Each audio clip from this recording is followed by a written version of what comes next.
I would say good morning, friends.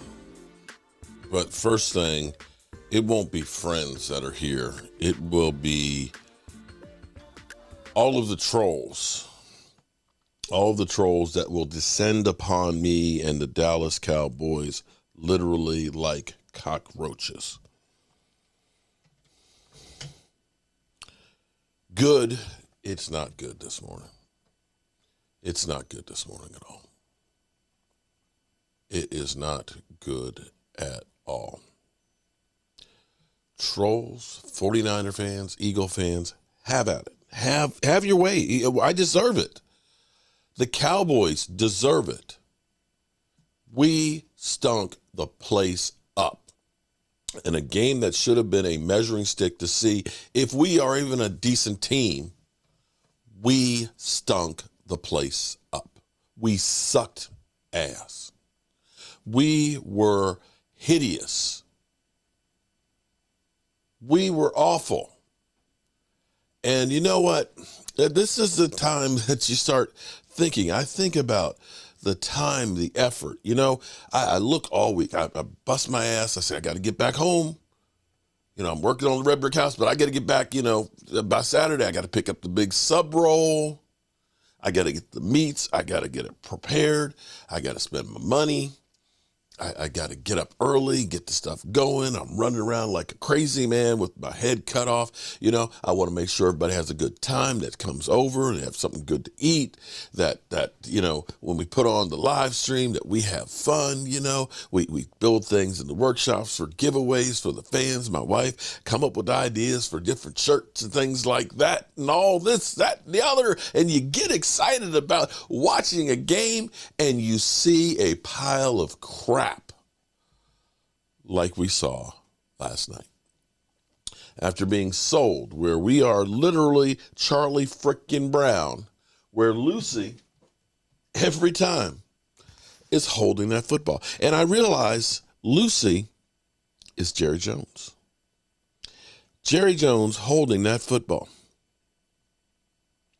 Jerry Jones, yeah, I'm not going to pull it away. But every time that football gets pulled away,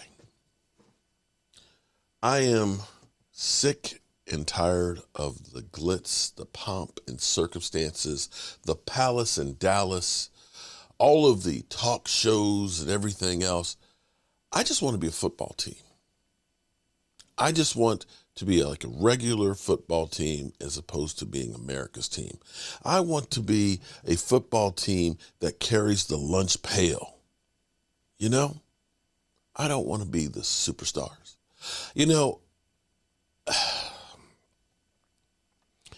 Talk is cheap. Actions speak louder than words. Our Dallas Cowboys got embarrassed. They looked like they did not belong on the same field with the San Francisco 49ers. That looked like Division I versus Division III school. That was a mollywhopping. That was an ass kicking. That was the worst game I have ever seen from Dak Prescott. And when you have something like that happen, you got to change some shit. You got to change what you're doing, because something that you're doing just ain't right. For a team to own you like they did yesterday. Micah Parsons, you know what? I can't believe I'm going to say this, but Micah, I need you to shut the fuck up. Let's just listen to this.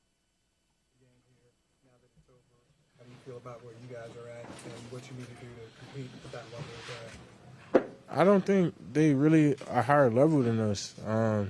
I think we're the same caliber playoff team, if not the same talent standard as them. I just feel like we need to really reconsider some things, get together, and fix some things. I feel like it was a few plays away. The score don't really shape what really happened out there. After a game like that, why do you feel that way? Why do you still feel like you guys are on their level? I just feel like there was nothing that they did besides us beating ourselves. I mean, you look at the third downs. I mean, I jump off sides, and then they get 7, 5 plays later. Third down, Wanye makes a great hit on McCaffrey, but somehow and the drive goes on and they score right there. I mean, we get a 3rd and long, and it's like, it was just like, I feel like we just beat us. Like, I don't think, and that's the thing with like good teams like this. If you beat yourselves, it shows its magnitude. And today, we were the 4 turnover team. We was the team that couldn't get off the field on 3rd down and didn't succeed in those things. But I don't think that we're off the same caliber at all. Micah, the run defense has kind of been a question throughout the years. Just, do you feel like it's still an issue that needs to be addressed even tighter?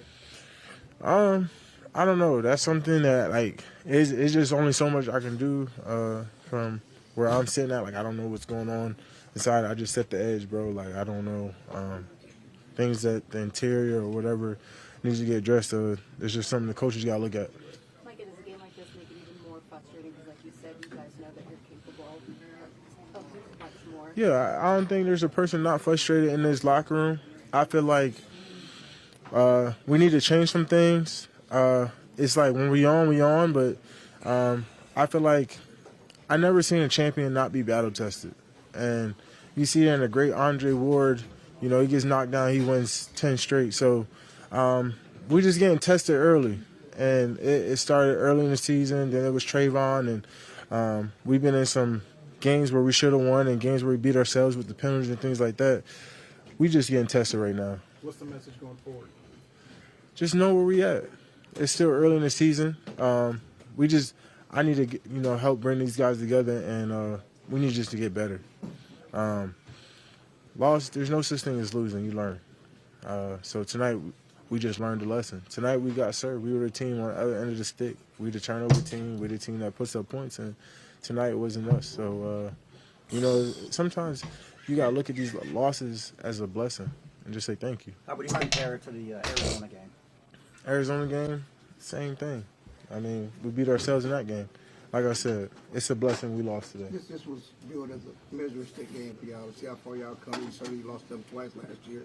It's a hump you need to get over at some point if you want to realize your dream. Just how do you measure up? How do you explain where you are compared to them right now? Like I said, we are not that far off from them. I do not think they are this much of a better team than us. Like I said, we beat ourselves, and we need to be in better position to make plays and things like that. But, going forward, we're going to have to adjust and get ready because I definitely feel like they had our number and we ain't had theirs. So, like I said, I feel like they gave us our best shot tonight, and we get to learn from this and get better when it comes playoff time. Micah, is it tougher when the offense is unable to sustain drive for the defense to keep having to go out there like that? I mean, yeah, to be honest, it's always tough because you're like, oh, we're back on the field, and there's only so much you can show, and eventually they're going to find something that's working, So, I mean, it's always frustration. I mean, that's why football is a team sport. You need offense, you need defense, you need special teams, because if one of them's not there, I mean, the whole thing that goes down. So, football is the thing that everything works together. Everything works together, and last night, nothing worked at all. Mike McCarthy called the 49er loss humbling and much more like a gut punch. It's a kick in the ass, whatever phase you want to put it on. We've been knocked down, clearly. They beat us in all 3 phases. I've never been a burn the tape guy. I think that, wait a minute, hold on, let me get the rest of this. I've never been a burn the tape guy. Because that's I think that's a crock of shit. We're going to go through it, make sure we're clear exactly on what the expectations are and giving the players what they need to be successful. They played extremely well, and we did not. And it's one of those years where I thought we had taken a step as a team.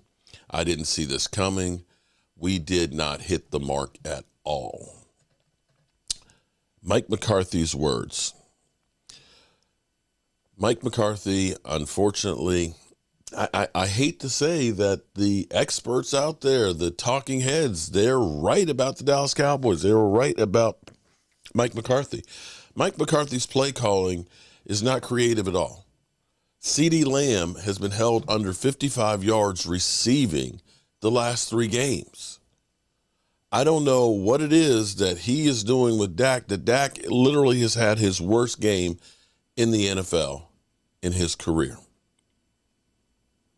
And where we go from here, I don't know. And some parts of me, after always hearing trade Dak, get rid of Dak, I almost would be okay with Dak Prescott going someplace else and winning. For people to go through purgatory and realize how bad this really can get when you get situations like the Commanders have had for years at quarterback. When you look at what the Jets have been going through for years at quarterback. This goes, and I am not by any stretch of imagination letting Dak Prescott off the hook.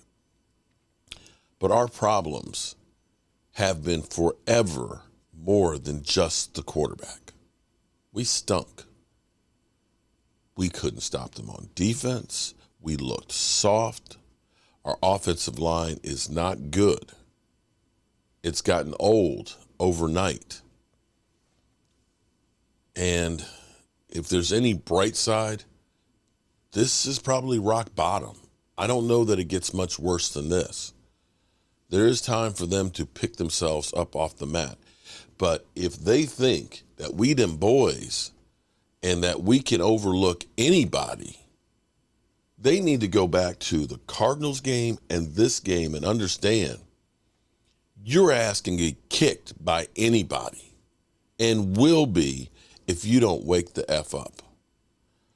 So let me listen to, as I do, the Monday Walk of Shame, the Talking Heads. Ability is awesome. phenomenal. Purdy. Absolutely phenomenal. And Tell everyone who he reminds you of. he reminds me of Joe Montana. He really does. And that was a guy who had such easy mobility and such a great awareness in the pocket. And he's accurate as hell. Look, he doesn't have the biggest arm, but he's so accurate. And on the move, it's so poised. That's who he reminds me of. You know what the crazy thing is? Like, I watched that game. I'm like, one team has a playmaker at quarterback, the other team doesn't. Sure. Brock Purdy is a playmaker. Like, the dude has the mobility. He plays with touch, accuracy, all of that. And then you look on the other side with Dallas and Dak. He's just not a playmaker. He doesn't make plays out of the structure of the offense. Yeah, in relation to Brock Purdy in San Francisco, he's an MVP candidate now. Absolutely, after that performance, he's completely changed that offense. There's not a play on the field that they cannot call, nor an area of the field they cannot attack with him. In relation to Dallas, that is the worst performance of Dak Prescott's tenure as a Dallas Cowboy. Can't lie. Can't disagree with that. And if you want to tell me it's a line of scrimmage game, no, it wasn't. This was a quarterback and play caller game. And San Francisco not only had the advantage, a massive advantage. There was one throw made by Dak Prescott in that football game with the touchdown pass to Turpin. There were 6 or 7 just big-time throws made by Brock Purdy. The Cowboys' offense looked archaic and antiquated. The first pass of the game, I think, is a drop-back go route versus off corner. That's about as low percentage of passes you can get in football. They get in trips on third down. I think it's their first third down in the game, meaning 3 receivers to one side of the football. They ran triple slants. That's what Mike McCarthy has done for the last 10 years that he was in Green Bay. It's predictable. And to go against an elite defense and do that, it's like giving the answers to the test. Here's a sentence I never would have thought I would hear you say. Who do they miss? Who do they miss? How about Boy Wonder? That's Boy Wonder. Boy Wonder is who they miss. Because you know why? Offensive coordinator. And what's funny, I like Kellen Moore. I mean, I call him Boy Wonders. He look like he's 16. But the dude can coach. And what I loved how creative he used to be. And here's the thing. In the offseason, I thought Dallas, I picked them as my Super Bowl champs because they brought in Stephon Gilmore. I knew what he would bring to that defense. It'd be terrific. And they bring in a guy named Brandon Cooks. Brandon Cooks, yeah, he played. 1 catch.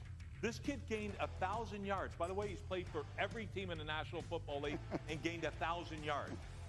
This is all the only, you brought him in just to run deep?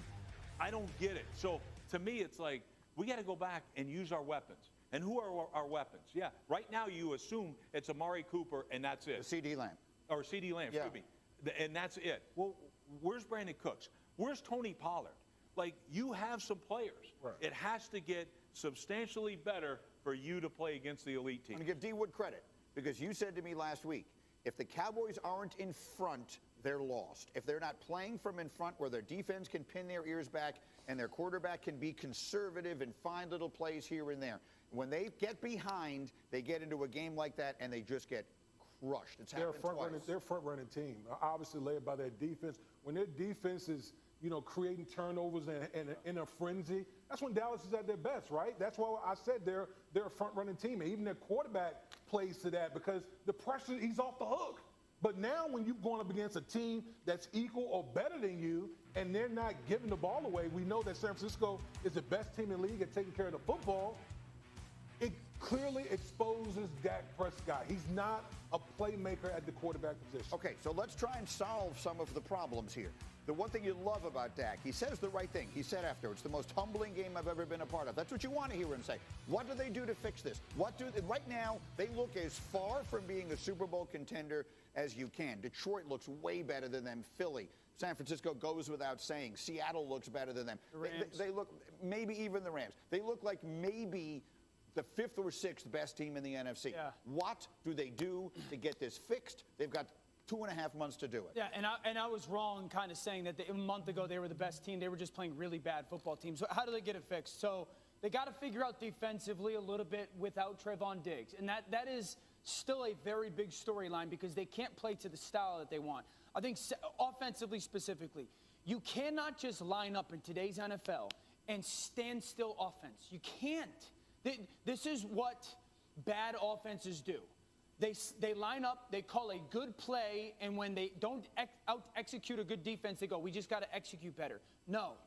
One of the fundamental starting points of a coach, and you know this better than me, is give your players an advantage. Create some form of advantage. So they got to use more motion. They got to use more stacks and bunches. They got to create leverage or numbers. They have to, in many ways, like, I would love to see more play action. They ran one under center play action yesterday. That's not just a Cowboys thing, that's an NFL thing. So, again, the offense is very archaic and antiquated coming off of yesterday. If they think they're just going to line up and play shotgun football and out-execute on a consistent basis, good defenses, maybe bad ones, good defenses, they're kidding themselves. Well, and I'll look at the other side of the ball. I'll take a look at that defense. And when you talked about Diggs, they got to figure out how to play defense without Diggs.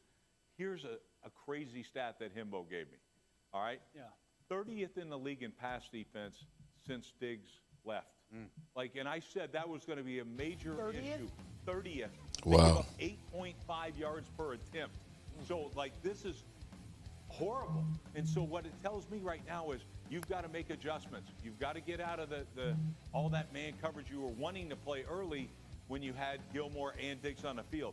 You've got to be more creative that way. And Dan Quinn, the pressure's on you because 30th in the league is absolutely crazy. Went from 1st to 30th.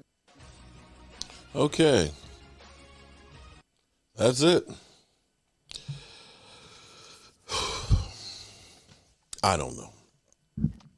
I just don't know. I don't know. That's all I can say. We suck. And I think that's where I'm going to leave this here. Our coach here, and as always, I want to thank you all for watching, commenting, subscribing, and being part of the show with the Sports Report.